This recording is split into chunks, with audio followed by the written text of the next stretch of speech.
Money can buy you the answers you seek, and rhythm can lessen the pain. The gods, they are fickle, routinely oblique, but worship is rarely in vain.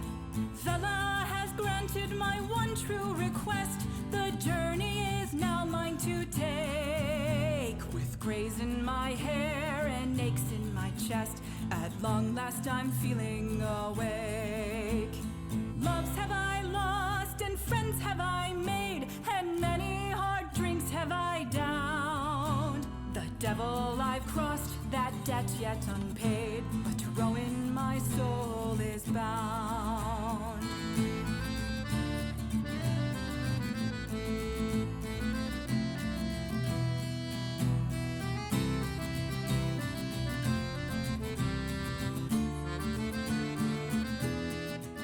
So we'll start with Archie and Trax because where you guys are is actually very close to the sawmill anyway. So like you guys can basically do the sawmill while everyone else is still headed to the town square. Yeah. All right. So we're gonna get totally set up and case the whole place because we're waiting for a message signal from Akira that they've checked on the ghosts, because in case the ghosts are exorcised by us breaking the crystals, they need to check first. Okay.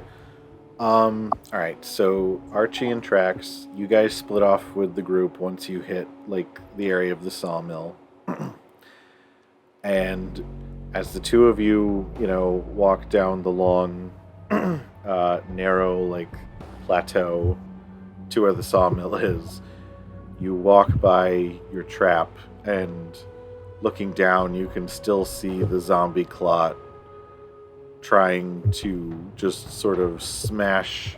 It's slamming its body left and right into the sides, and occasionally trying to throw its goop up into the ceiling, and just letting out the occasional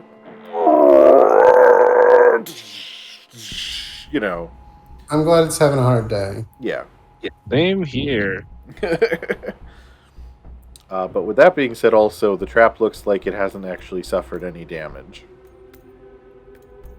As we're passing it, I'm like, you adventurers do excellent work.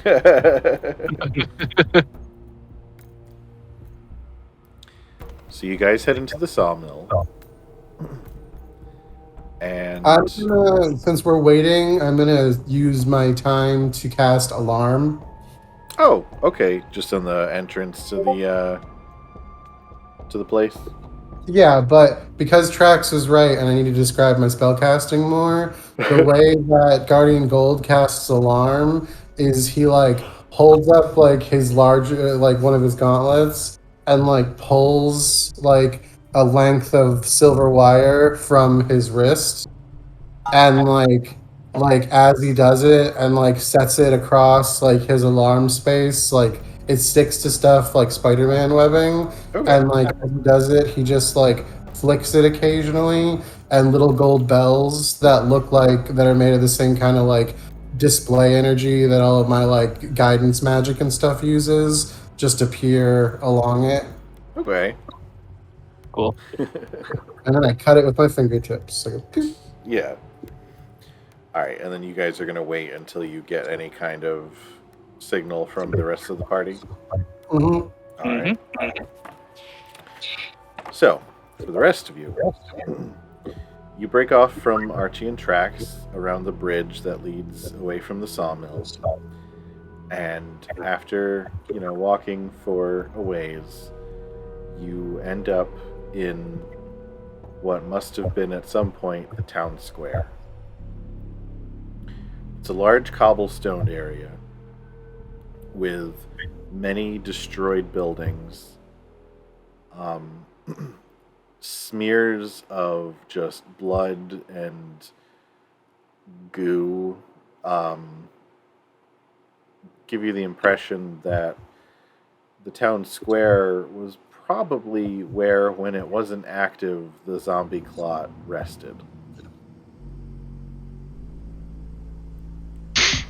Gotcha. As we're walking through the square, Tom just casts the old Razzadazzle and everything dirty. He just keeps doing it as we're walking through, cleaning up everything. Bling, bling, bling, bling. Just cleaning What a everything. mess. Right? God, this town is It's so so dirty. good we're not trying to sneak right now. Right?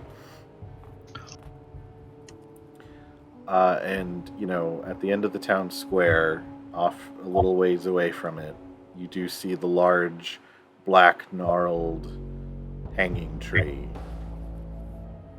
That's where we're supposed to go, right? Yep, that's where you guys wanted to go see. Okay, let's just walk right over there as if we own the place, and Tom's just cleaning up stuff and using old Razzadazzle to play music as we're walking, right? Yeah. Sweep in the area. As you approach the hanging tree, I believe it was Trax who saw before what looked like two mummified bodies hanging from one of the branches. As you all approach, you see these two bodies just hanging from one of the limbs. Akira climbs up the tree to get a closer look at the mummified bodies. Okay, so yeah, you climb up the tree. Go ahead and give me a perception check. 20. 20? Okay. So you go up the tree, and as you inspect these two mummified bodies that are just hanging from the limb, it appears to be the body of a human man and a woman of some elven descent. What you notice right away is that both of them, though hanging and mummified, appear that their chests were cut open. And when you look inside, it looks as though their hearts were removed. Loser couldn't convince his lover to give him her heart, so he decided to do it himself. What a loser. No, I'm thinking, you guys. I'm thinking the three rubies are the hearts. So as Akira, you start climbing down the tree, from the mummified body of the man hanging, a spectral form emerges from the body and starts just wailing and floating towards you. Akira's gonna Akira climbs down enough on the tree so that if she were to fall off, she'd land safely, but then holds her position and wails back at the ghost. Okay. But we come in peace. So the ghost floats out and is just like, and he stops and he looks. He's like, "Wait, you can see me?" Yeah. Yes. I Yes, think we we can. both can. And then I call down the tree. I go, "Hey guys, wave at the ghost." Hi, nice to meet you. You want a Tom cake? Yeah, Zarek waves awkwardly because she is suddenly realizing, oh, I'm not a fan of ghosts. A fun realization to have when you're confronted with one. Right? Oh dear. No. Quickly tips his hat, but makes it look like he's tipping his hat, but not actually removing it from his head. Right. So the ghost sort of just floats down and looks at all of you. He's just like, What are you all doing here? We wanted to talk to you. We want to get rid of Basilic. Who? Yeah. About Balceron. So he's had sort of a greenish blue hue, but when you say the name Balceron, he starts to flow more and turns into a dark red. And he's just like, Balceron. What do you know about Balceron? We're gonna end him. He's such a loser.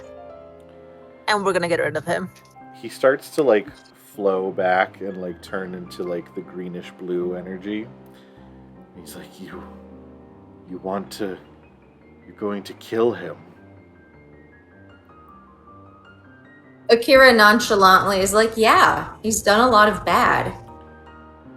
We'll only kill him if there isn't a slower way to do it. I want him dead, but he deserves to suffer the way he's made us suffer. How would you want him to suffer? Tom eagerly asks.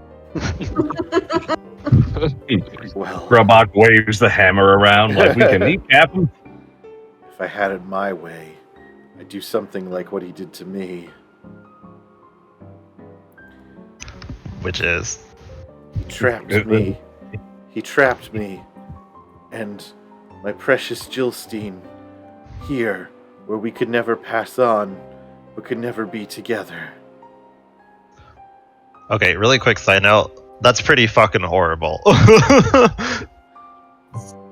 So Akira gets like a thoughtful like look on her face for a second, and she's like, I'm not sure if you've heard of it since it's a pretty recent installation, but me and my associates have actually we have the eternal peeing fountain of Fort Algus, where we have turned people who have committed grave evils into marble statues, and then they're used as latrines. Well, that might be a step in the right direction. It would be cognizant, and it would happen for as long as stone lives. That I know that is evil, and I love that. that sounds Well, that's a literal thing we did. I don't know if you've heard about that yet. that sounds like it might be reasonable. He floats there for a second, and then he turns all red again, and he just lets out like a really pained like expression, just "Ah!" And then he turns back into like, bluish green. Tom asks really quick. So where is Jillstein? Wait, is it Jillstein or Jillstein? Not Justine. Yeah. As far as I know, he keeps her locked up in his accursed manor. Okay, seriously, fuck Balceron. What an asshole. Tom says, I understand the pain you're going through. Which, yes. We promise to free your lover and reunite you two, and also figure out a way to get you to move on. It seems that perhaps we might be able to get through this if you are able to stop him. It's at this point that you notice that the ghost has like a space in his chest, like a big gash that like you can see straight through like behind him. Because his heart is missing? Right. What if we put the ruby in the hole? Rubies? What rubies? We found 3 rubies throughout Old Bainham. Are those your... Did Balceron remove his heart and your hearts? No. Well, the last thing I remember before becoming a spirit was Balceron cutting out Jillstein and my beating hearts. Then nothing. But then after that, I've been here. And every now and then, I can feel a ripple of myself trapped within some great beast. I feel all of its pain, and all the pain it has subjected to others. Oh, you're that zombie thing, Tom exclaims. Do you mean the large creature that terrorizes this place? Yeah, Yes. zombie plot. We have it trapped. Oh, that might explain all the... and he, like, flashes red. He's like, it is screaming constantly in my mind. It is an excruciating pain. Can you communicate with it? I don't know if it works like that. I just think it's where our hearts might be. Well, I asked, Tom says, because I want you to tell the zombie clot that we're sorry. Well, I can try, but I do not know if it feels as you or I do. Everything feels. It's just that it takes a little bit sometimes. There's nothing wrong with that.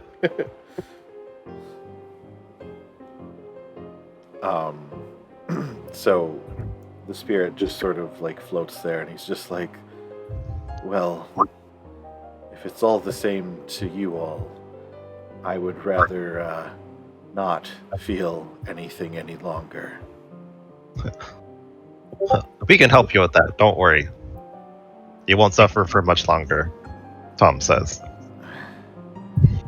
Well, that is reassuring, but just promise me that you'll make him suffer. Well, we can almost guarantee that. Yes. Don't worry, he'll experience the pain so indescribable that he won't understand what reality is anymore, Tom says cheerfully. Physical and financial pain.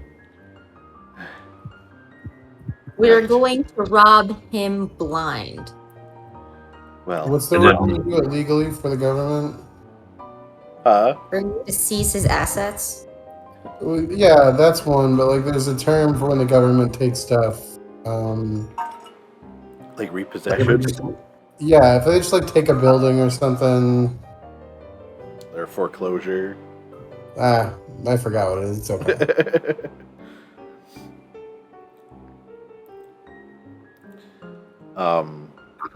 But with that, the spirit just sort of like, you know, he floats there and he's like, I don't think I can maintain this form much longer. I should try to rest. And like he floats up back to his body and like fades away into it. Ooh. On to the next ghost. That'd be great. As he goes back into just oogity boogity boogity oh. Like, I gotta be the ghost.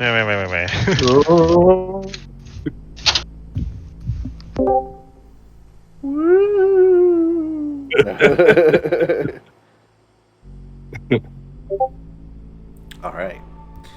So, with that, the four of you make your way from the town square up to Balceron's manor.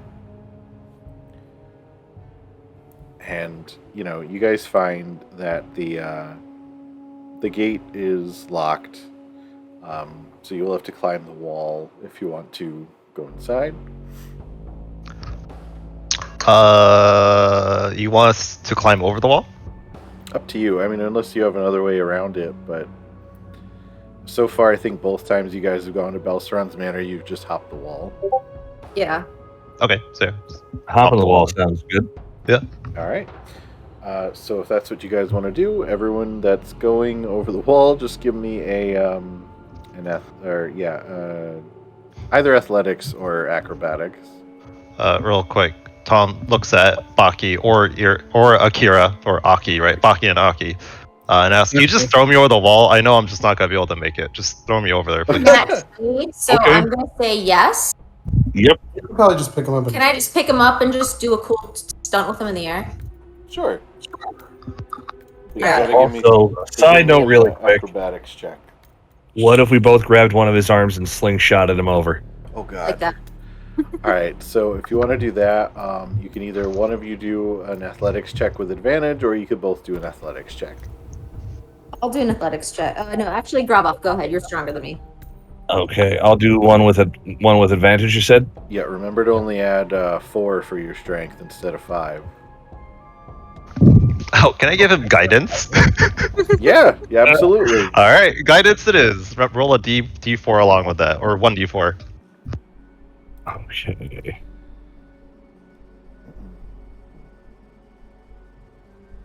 I rolled a 1.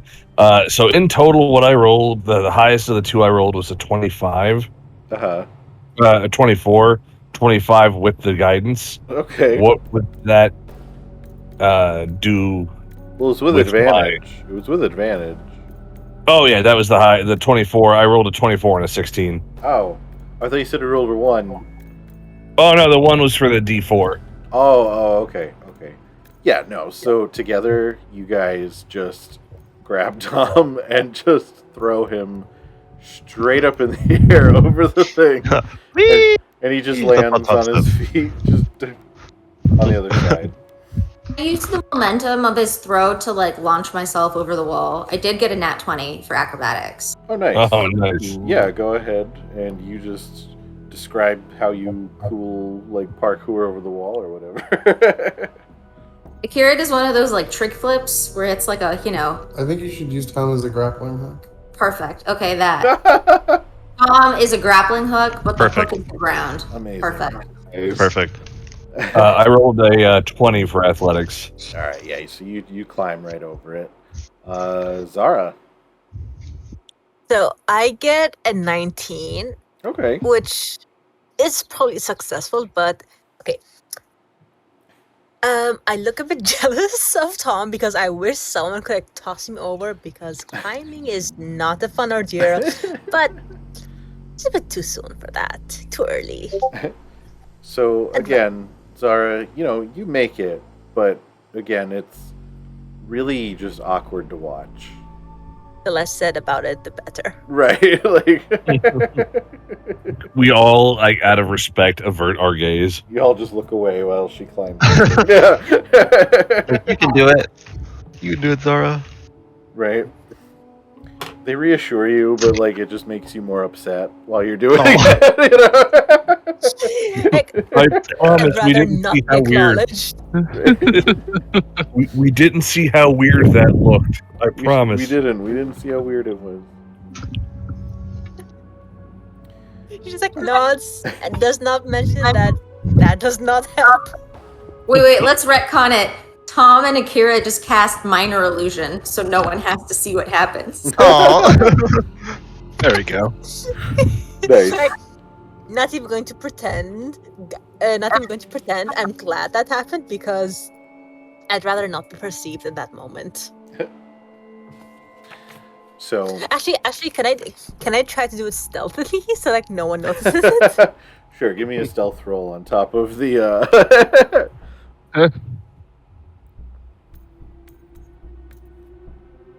Oh, 27.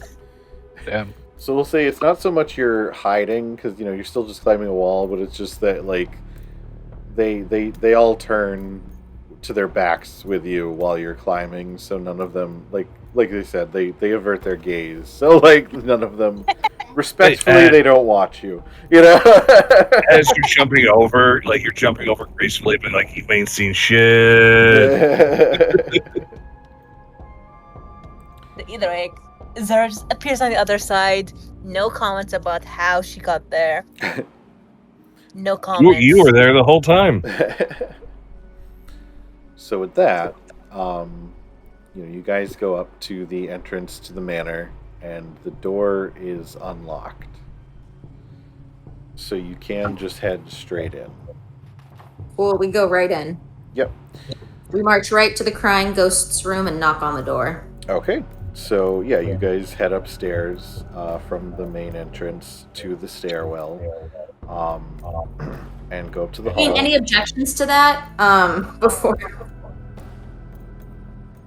before we do that? No objections here. Okay. Nope. But before we open the door, we knock and politely ask if everything's okay and if they want to talk. Because that's the, polite thing Open to the do. door, throw a tom cake in. Like, you okay in there? We slide it under the door. There's never been a wrong time to try giving someone a tom cake. Yeah. Yep. Oh, there's never a wrong time for a tom cake. I like that. Spreading business to the afterlife. Got a slogan. And because of Tom's nice gesture, the final boss decided not to be evil anymore. No! Once you get into the tom cake, it was super wicked poison, bro. Wicked. And then he shit himself to death. To death! I mean, you joke, but wasn't that what happened with the butcher? Yeah, right. I mean, yeah, a little bit. The butcher was a bit of a what's the term? Red herring? Kind of a red herring. Like, kind of deliberately meant to just be, like, pretty, like, not bad, but just seemed real scary. He's the old man from Home Alone to Home Alone. Yeah, right. Yeah. Yeah. Making me you feel guys... bad. Listen, you didn't even bother to try to talk to him before you tried setting him on fire. Hey, man was chopping up zombies. He still was when they found him. So, you guys head up to the second floor and up to the door. And then, Tom, you said you knock on the door? Yes, I knock. And we hear the crying, right? Oh, yeah, no, it's still like as you get to the second floor, you still hear like that whale crying on the other side of the door. And, There's a whale? yeah. And, as you knock, the crying stops. You hear from the other side, Who is it? It's Tom. What's her name again? Jill Steen. Jill Steen. What's his face sent us? You guys like never that. asked the ghost what his name was. I thought we already knew it. That's why I didn't ask. Same. Oh, we're just rude. The one person who might know off the top of their head is not It's with RJ. you right now. I told us already, but I totally forgot. The one guy who read the play isn't with you right now. Oh, wait. Grabach grabbed a copy of the play. Yes, Oh, you he do have did. you do have a copy of the play. Oh, Grabach's gonna fucking thumb through that real quick. All right. So I'll say you thumb through it for a minute. You find like where Jill Steen starts appearing in the thing, and the bad guy of the play is a man named Festwin. Festwin. Okay, can Grabach have like those tiny little glasses on? Like, hold on, I need my reading spectacles. Yeah, the little spectacles. Yeah. Yes, quite. Like over the monocle that he already has on. Yeah, right. I really think they should be a pair of pince nez though, where they only clip up the nose, so there's Yes. no. Like, Yes. He's like slightly pinching the edge of one and going, like holding him back and forth between the paper and his eyes. Like, yes, I can read. I know how to do this. I do need these. These aren't just for show. Wow, you can read? They're totally for show. Tom just blown away. You know how to read. Right, because Tom can't read. So he thinks you're so smart. Most words don't escape me. Some do. Wow, all words escape me. Yeah, that's why he's skimming, because it's like, I know that's a name, because that doesn't look like a regular word. Vociferous. That sounds like a name. Okay, so yeah, so Beltwin. Festwin. Sorry. Oh, hold on, that's an S. Yeah. Sorry, normally I have a guy for this. Again, my intelligence isn't great, so it would make sense that he's just like you can't tell sometimes with those F's and S's and like fancy English and that. It's off a printing press that uses the same letter for both. So we're like, hey, Jillstein, Festwin. We ran into Festwin at the hanging tree. He says he loves you. Yeah, he says he loves you, and we want to make Balceron suffer. So we want to see if there's anything we can do to help you. Mention of suffering made him quite happy. As you're saying all this, the door, like, blows open, and the spectral figure of a half-elf woman with a large space missing in her chest floats out into the hallway. You had me at Balceron will suffer. Right? And she's just like, Festwin sent you. Yeah, he did. He was a nice guy. You guys are a cute couple. She's like, oh, Better than the loser. I've longed to see him for ages, but I am trapped here. Oh, we can fix that. She just looks at Tom and she's like, you can? How? Yeah, we're gonna go kill Balceron.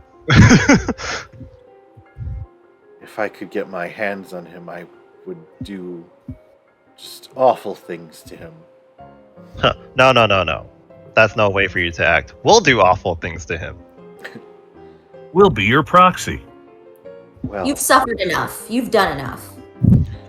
she just floats, sort of looking at all of you, and she's like, well, if you do kill Balceron, thank you.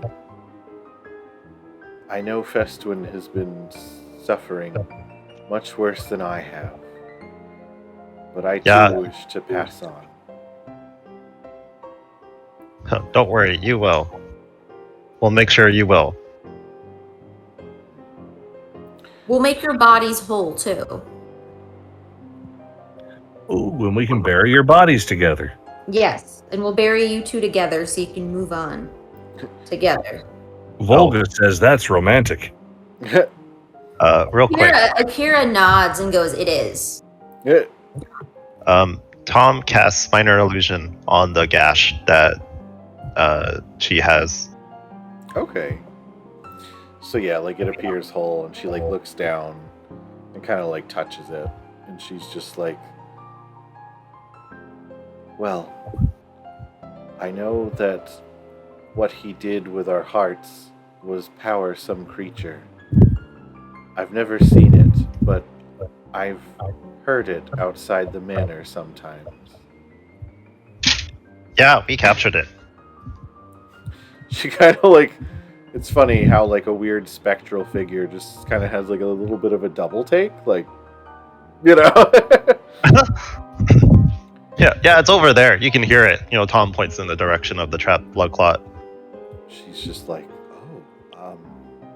well, if you are able to capture that thing, then perhaps you all will be able to stop Balceron. Oh, we will. It's an ability at this point. Out of character. We're the protagonists. Of course we would. Yeah, right? Are we the baddies? We're the main characters. We have plot armor. And if we don't, we have backup characters. Oh no. No. So, yeah, with that, she's just sort of like, well, I look forward to being able to leave this place.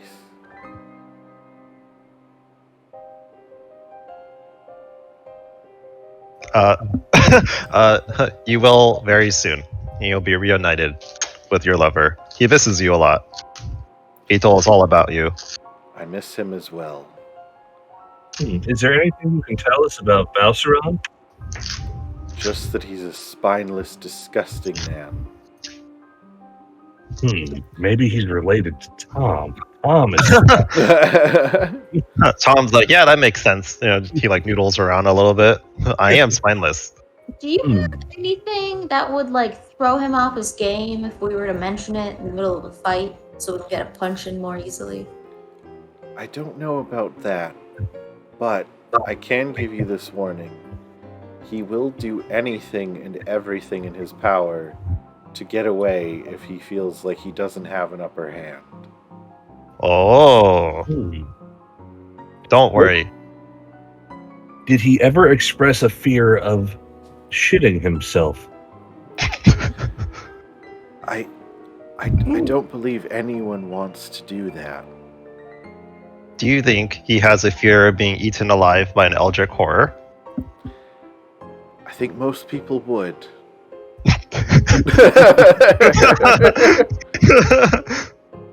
Are you aware that he's a slich? I'm sorry, a what? A semi-lich. Is that what this whole curse was about? It seems like it. He's not a full chub yet. It's a semi. Oh, you guys! No, I'm just kidding. Red? No, I'm just kidding. So, Jillstein just sort of, she tells you everything she knows, which isn't a whole lot because she's been locked in here for a very long time. But that is probably the biggest takeaway, is that she, kind of assures you that Balceron is real slippery. Are there any valuables in the room? You guys already kind of looked through the whole place, and Well, not in her room. huh? Not in her room. Oh, you haven't been in this room. Yeah, that's true. Give me a sec.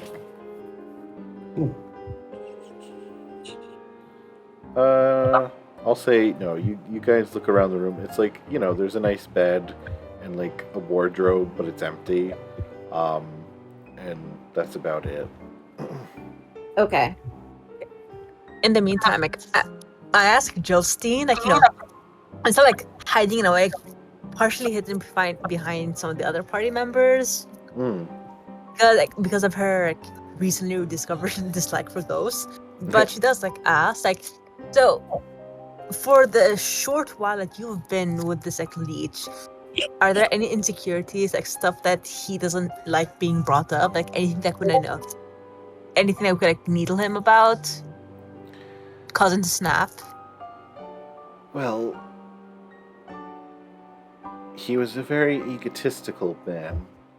Generally, anything that questioned his pride would upset him greatly. We can insult his business acumen. I think we should make him shit himself. Can we do both? Yes. I mean, we could also insult his other acumen. His ability to hold his shit. My end goal is to be able to successfully cast suggestion on him, and then he just sits down and takes a shit, right there. Yeah. Just. Or signs over his contract. I mean, I could while he's doing that, I could just kick him in the nuts. Hooves are painful. I hear hooves are incredibly painful. Ow. We're just gonna mutilate this man. So you guys are targeting kneecaps, making his shit, and then getting hooves to the jewels. Okay. Right. No, but it's afterwards. We want to humiliate him during the fight. Do we still have that griffin potion to turn him into a statue? No, you guys had basilisk blood that cured petrification, but you used it all. Damn, so we can't cause petrification. Right. Okay, damn. Eventually, someone will be able to. I was to say later on. I'm with pretty magic, sure. I'm sure that's the thing, but yeah, with that, Jillstein just sort of floats back into the room, and the door closes, and you just hear her kind of go back to crying and wailing. Bye, Jostine. Tom walks away. Well, job's done, right, guys? We'll rush back and send a message to, what's their faces. What's their faces? Yeah. Archie and Trax. Tracks. So what have Archie and Trax been up to this whole time? Is there enough material around because we're by the sawmill for me to show Trax how I made the arrows? Yes. We have just been hanging out whittling more arrows for his quiver. Yeah. Bar. All right. We're just sitting, and like Guardian Gold is just like, oh yes, I see those are a fine arrows in your quiver. A master craftsman must have made them. I bet I could whip one up. And they're just like sitting on like the railing, like whittling, like all this manly style. All right. Go Arthur ahead. must have been inspired by Guardian Gold. Go ahead and give me a woodcarver check with advantage because you and Trax are both doing it. That's good because that first roll sucked donkey balls.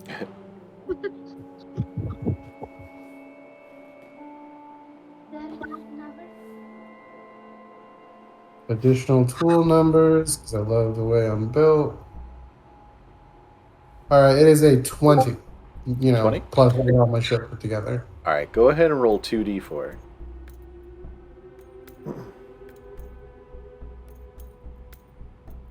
4.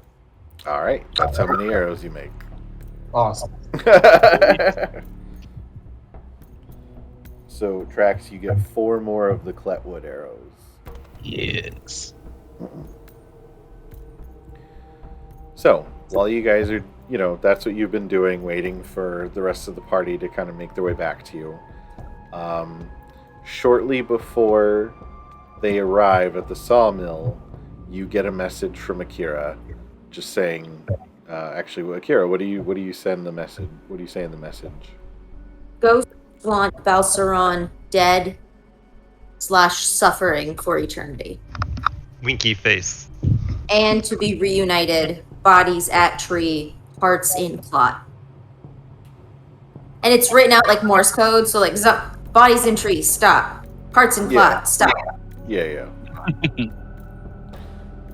Well, I'm gonna assume that means go. And I just like hop I would down. assume so. So I've already got one of the crystals, or actually it's a huge saw. I just have all 3 crystals like viced in, Yeah. and I'm just gonna turn that motherfucker on. What do you cast into the device to turn it on? Let's see, because I want to pick a good one for this. Oh, I know what I'll use for the fun of it. No, I don't want to fuck it up. That might be really bad. Oh, I know. I'll cast guidance on it. You give the device guidance, and the saw slowly starts to it jerks because it has not been activated in a long time, and then it starts to slowly rotate, and then the pedestal that you cast a spell into starts to glow, and the brighter it gets, the faster the saw starts to spin, until finally it hits a very fast speed where you can tell that it's ready to cut, and then it moves forward right into the 3 rubies, and I need you to roll me 10d10 damage.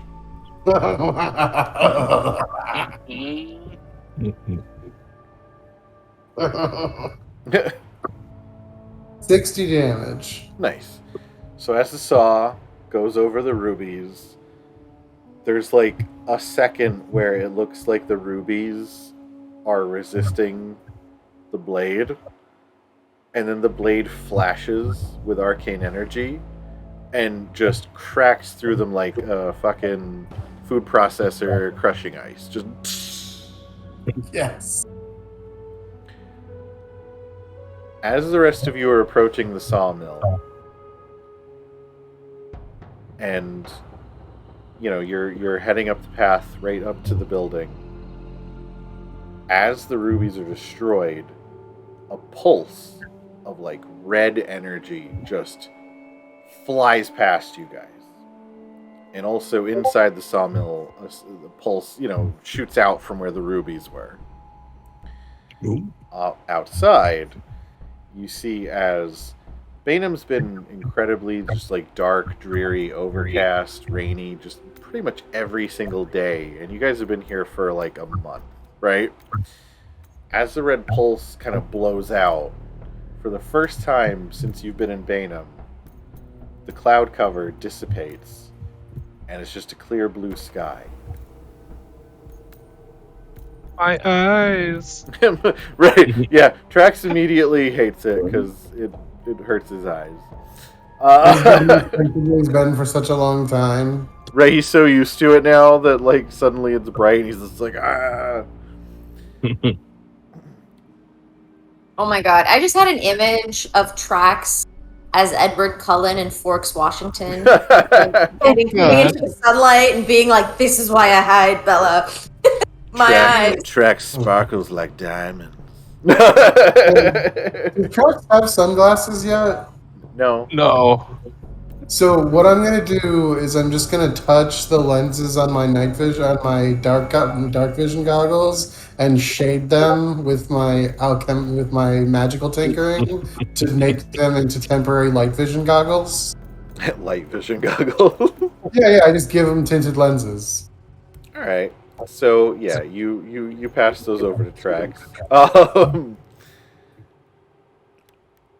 As the rest of you are running up and this pulse goes by you, you also run over the trap that the zombie clot is trapped under, and just instead of it thrashing and roaring, you hear like a low, more like a guttural whine, like just a, and it's just laying on the ground. And it looks like it's struggling to even move at this point. So yeah, I'll walk out and I'll activate the doors on the trap to open them and stuff. And I'm just gonna look down into the trap and I'll be like, it's time for you to die. All right. What does everyone want to do? Tom walks over to the zombie clot and talks to it and says, "Hey, we're really sorry, but your suffering will end soon." I'm gonna electrocute the holy water. Oh, dude, that's awesome. All right, let's see. So you blast the holy water with In that big metal cage, yeah. Okay. So let's see. Does anyone else? What does everyone else want to contribute to this? I will contribute a silvery barbs if something goes wrong. So. Okay. Or we're still fighting a boss, so maybe just. You can just moral support. Yeah, moral support. You could take the help action. Perfect. Yeah, Zara spits on it. Spits on it. All right. Guidance from Tom. Okay. Grabak and Trax? Oh, wait, isn't that oil still there from last time? Yes, it is. So you could electrocute it and set it on fire? Yes, you can. I'll do that. I'll use my shape fire to help spread fire along the zombie cloud. Okay. Grabak is gonna spit at it as well. Ernesto, you know my characters have had such a great track record with spitting on things. And I'm gonna throw. Oh no, I want to keep the hammer.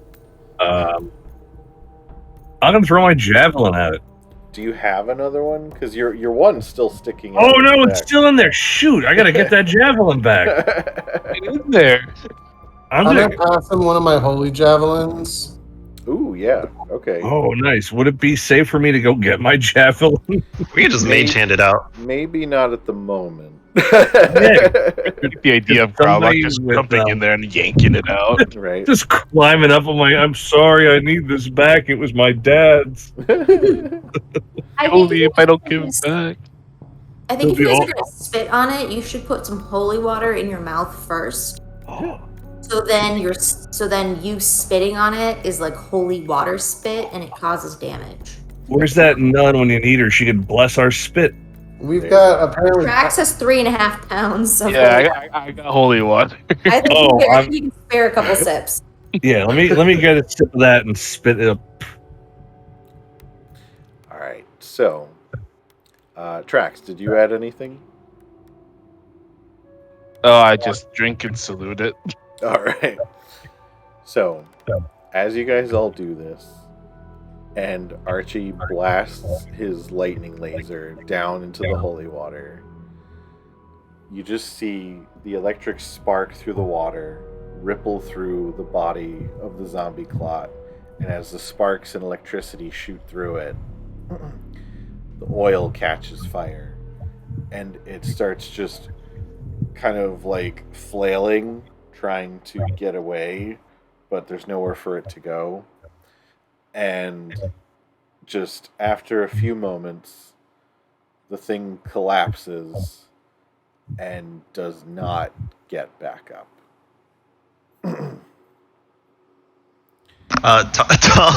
Tom immediately says, and he does like not correctly, but he does like that cross thing on his chest, right? But not right.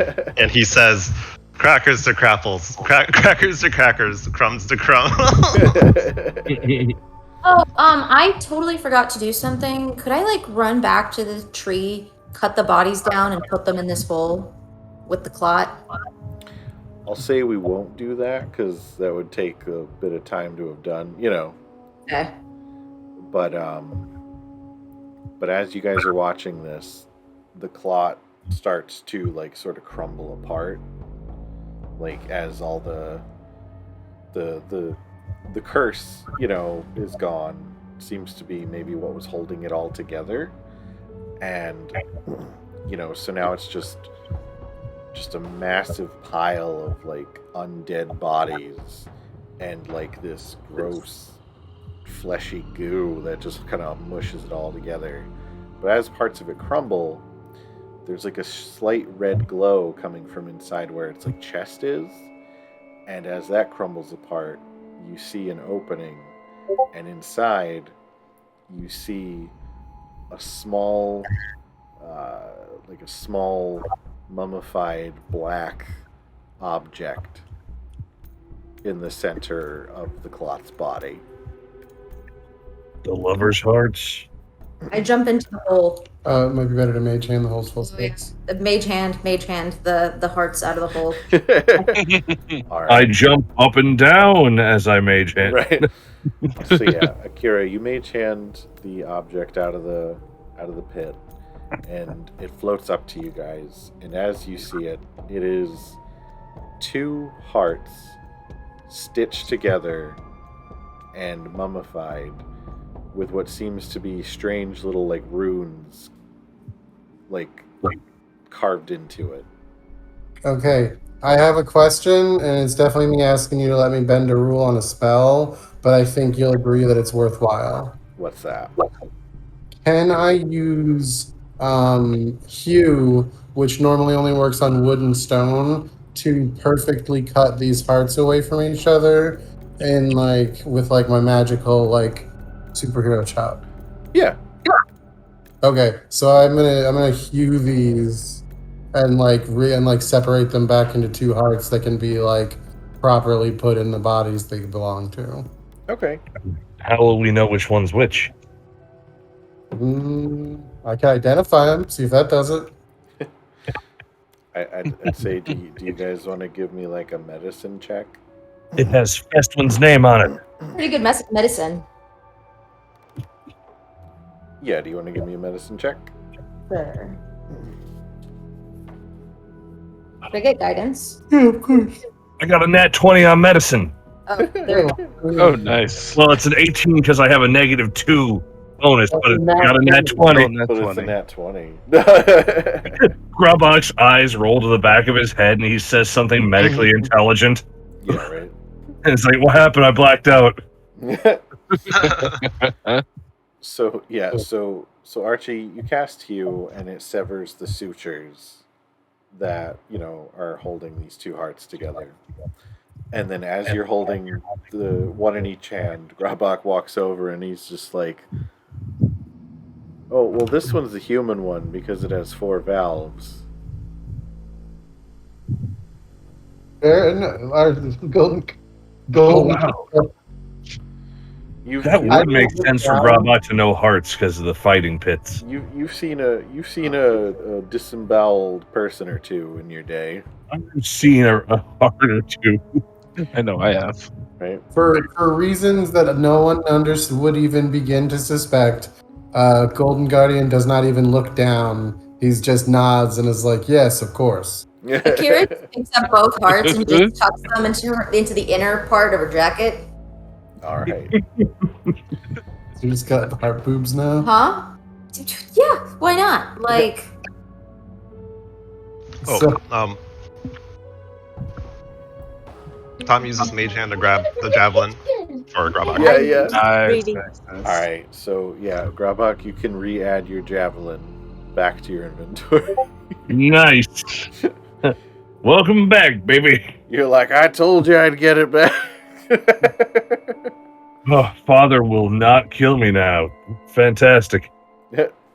so we should signal to the Polis and the Paragon company that like the crystals have been broken and that like they have to secure Balceron's manor and like all that stuff and that we're on the way.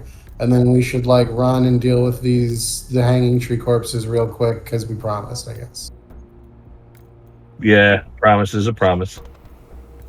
I'm gonna let you guys do that, and I'm going to, if I may, I would like to split and help with the effort of securing Balceron's manor.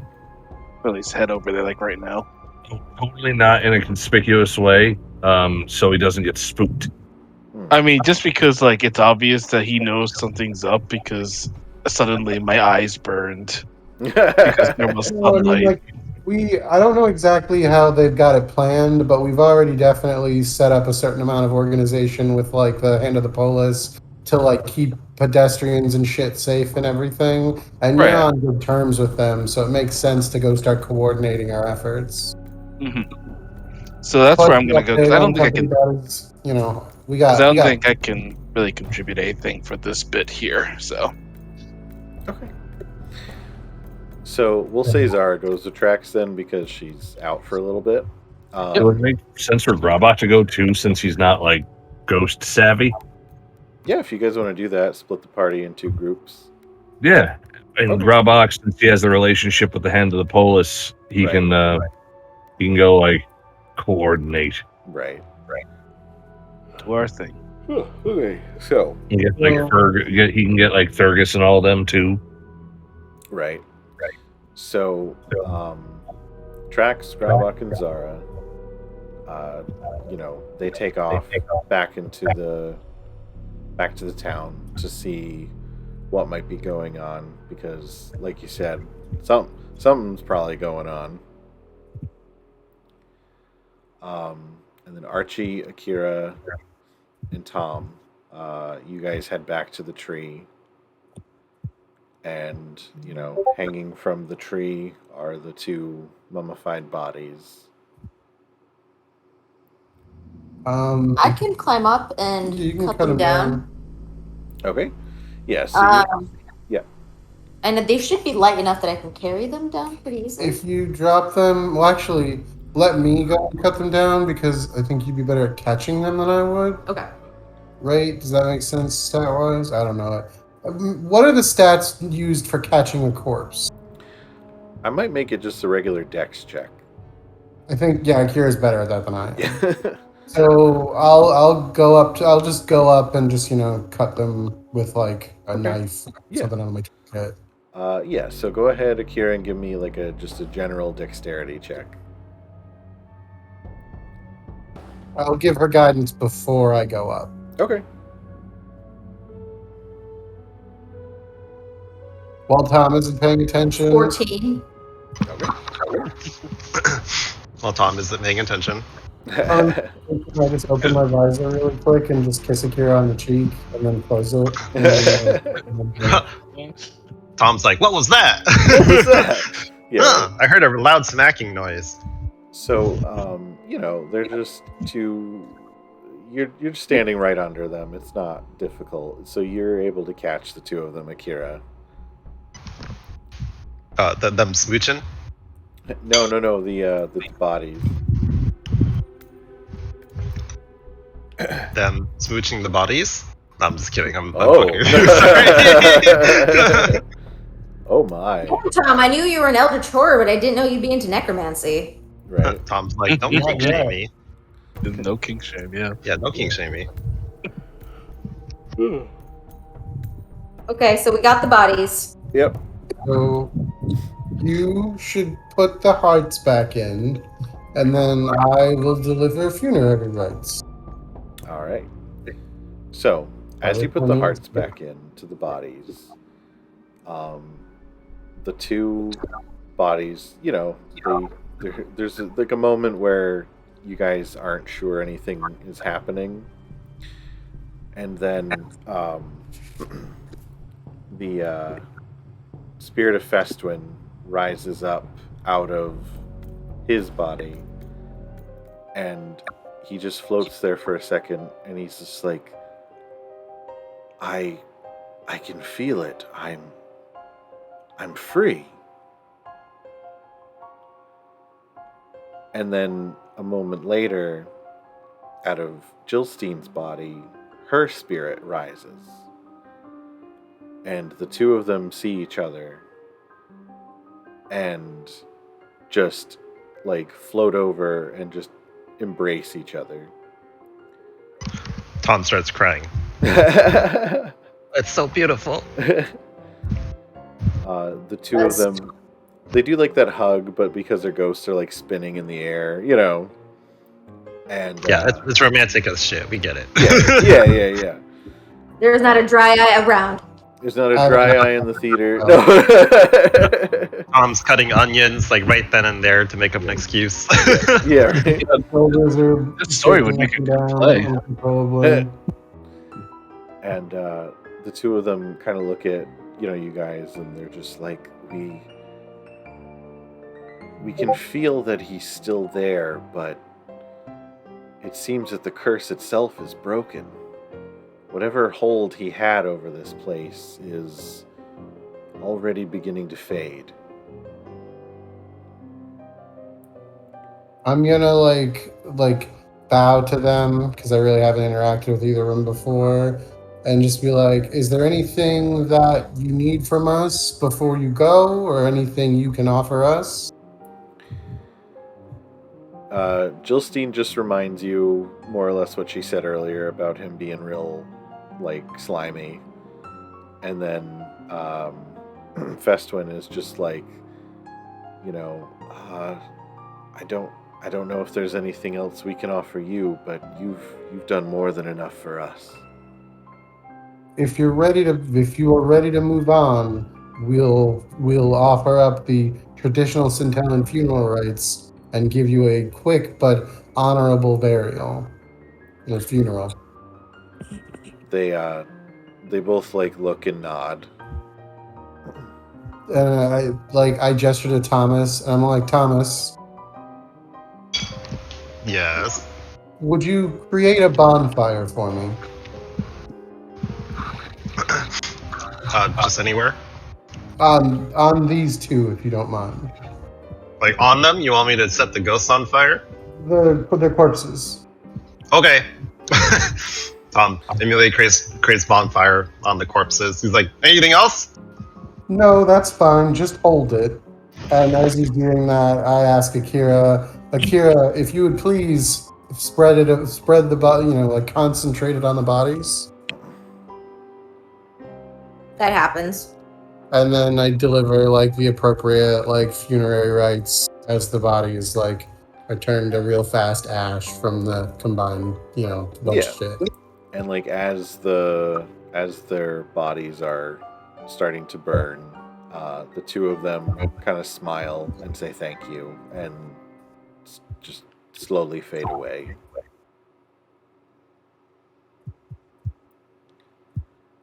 Tom like waves. He's like, bye. Good afterlife. And then we have to rush to the others. All right. I'll say that you guys will just jump ahead to, you guys meeting up back in town. As you guys are all meeting up and running through the town, before there were not a lot of people around. Now there's just hardly anyone.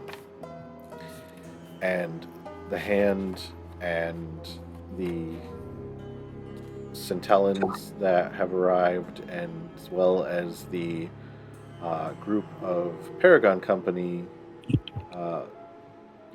guild members that have shown up in town, are really the only ones in the streets at the moment.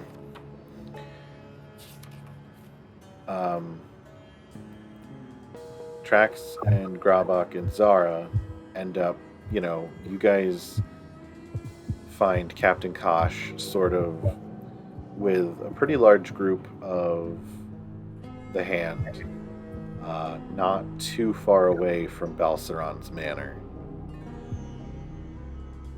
What was his name again? That was Gavin Kosh. Okay. Tom's like, "Hi, Kosh." So he looks over at you guys. He's just like, you guys are finally here. What? Yeah, we did your job for you.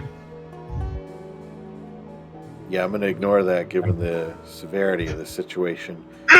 What was all that? Was I assume something good came from whatever the hell that just was up in the sky. We'll have time to experiment on the subject after we deal with Lord Balceron. Yeah, now's the time to move on Balceron.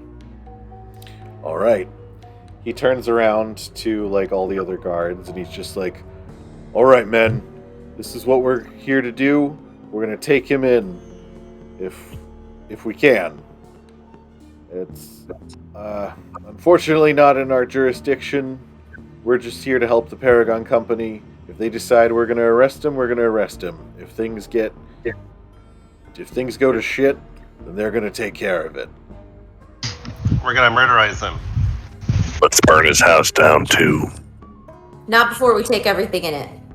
Of course. Oh, That's speaking true. of which, Gold Guardian holds up his hand and is like, "Of course, if he doesn't resist, he'll be taken in peacefully. However, I must point out that as of now, he's officially an enemy of the government in direct violation of the Paragon Company's bylaws, and all of his major possessions and holdings, as we find, fall under eminent domain to the Paragon Company, specifically this team." Cracking my knuckles, he better resist. He's gonna. We know it. If he knows what's good for him, he'll resist.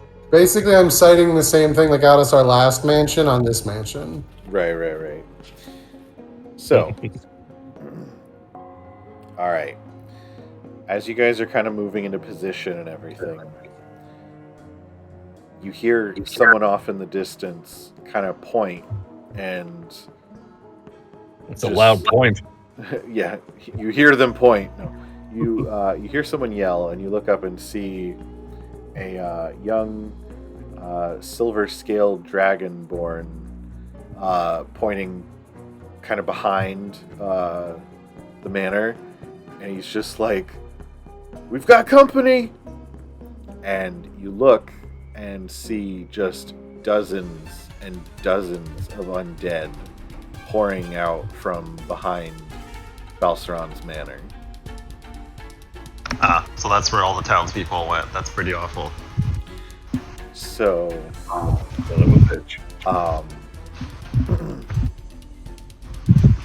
Kosh looks at you guys and he's like, "Okay, well, this just got real bad. Why don't you guys go take care of that asshole, and I'll try to get everyone out here to take care of this shit." And hopefully to help them survive this, Tom gives everybody a Tom cake, like this, right, which has extra HP and stuff. Yeah. He also blesses everybody. Nice. So, Kosh just nods and he's like, "All right, thank you, and good luck." take this fucker out. And he just runs off with the guards. He's like, all right, men, let's go. They all take out like their swords and stuff and just run. You see, you guys see multiple of the Centellans start like casting like holy magic. Some of them are just pulling out guns. Some of them are pulling out like just things that Archie and Akira recognize immediately as like bombs, and just like chanting and stuff. And then there's several groups of. You see a few groups of people with Paragon Company badges on. You see like a very pale elven man who just sort of cracks his knuckles and his fists start glowing with like a dark energy. You see like this big bestial looking guy just pull out a couple of axes and start like cracking his neck.